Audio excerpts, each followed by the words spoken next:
Welcome to New Hope Lutheran Church and Pastor Charlie's Toolbox. So today, I'm standing here in front of this wall that's been newly drywalled. And today I just want to talk briefly about drywall finishing.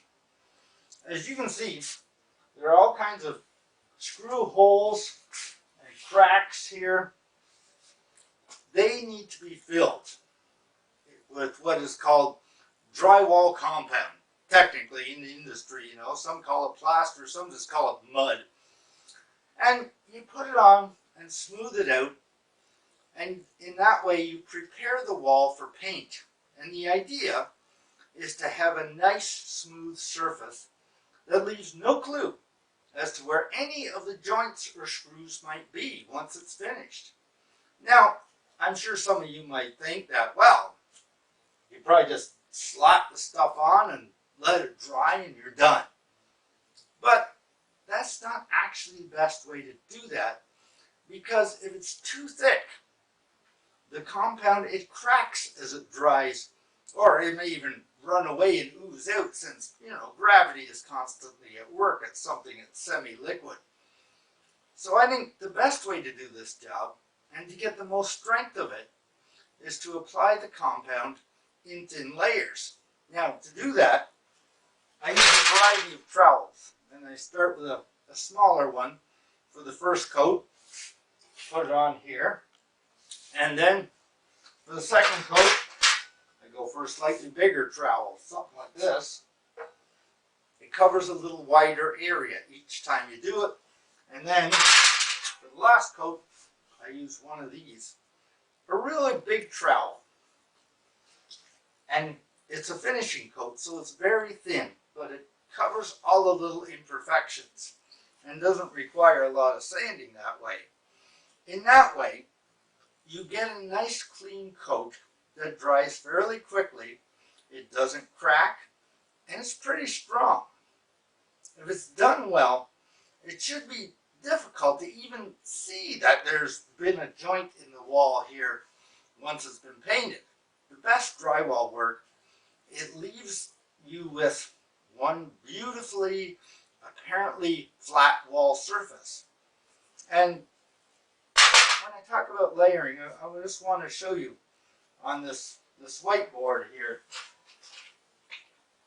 So, first I'm going to talk about these cracks. And you might notice that there seems to be an indent here where they join together on the sides. And there is an indent. You're not so lucky when you meet the end of the boards. That's just totally flat. So what it looks like is your board is kind of like this. And then it dips down and goes like this. That's the end of your one board. Your other board is here. And it goes back up and then like that. So, when you start, and you put some paper tape in with this too, so it doesn't crack, gives a little bit more strength. You can use fiberglass tape as well. So your first coat, you just want to kind of cover all this in here. That's all. Your next coat is going to go over here and fill that up. And then your final coat is going to go all the way over here. And that way, you're going to have one smooth, solid joint there.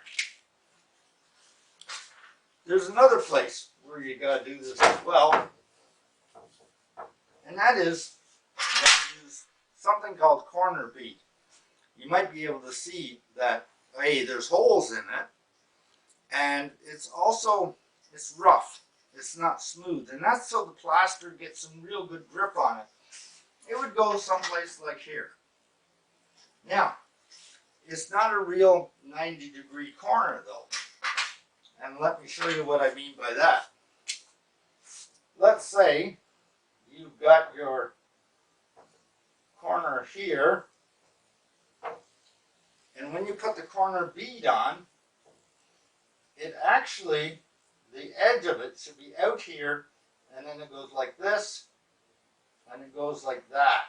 So it actually sticks out a ways. And the reason for that is because when you fill it in, you're going to put your first coat on here and here, and your next coat will go right from the tip, then out here and further, and your last coat will go even further yet. So you're covering all this in here, and that gives you a nice smooth corner. And because it's metal, if someone bumps into it, they aren't going to break the plaster. Now, the reason I'm using this example of layering things today is because I know other people might have their own ideas of how to do this job and feel that, you know, that's the way it's got to be done. And on top of that, we like things to happen really fast.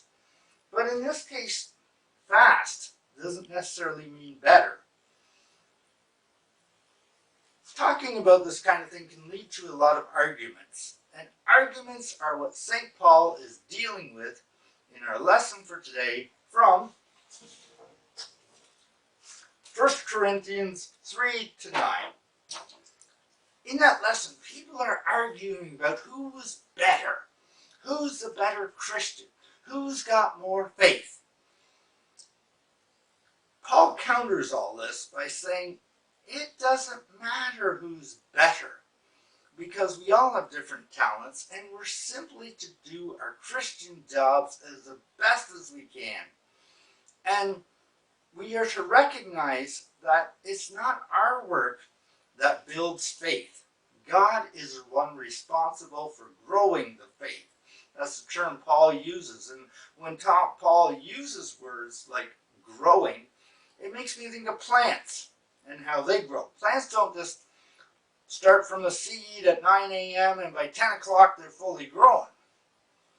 Plants grow slowly, layer by layer. And they become stronger and stronger because of all the layers being built up.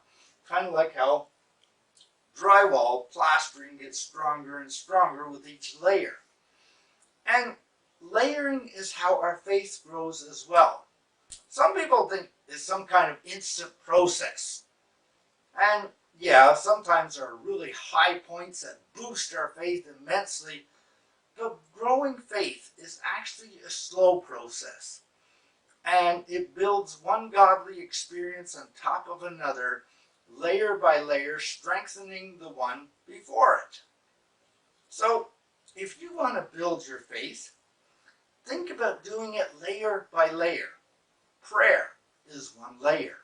Studying Scripture is another layer. Talking to someone about your faith and how good or even bad it is, that's okay, because that's another layer of your faith. Helping others is a layer of faith. Acting as a Christian would at all times is another layer of your faith. A strong faith is made of many layers that will help and guide you throughout your life.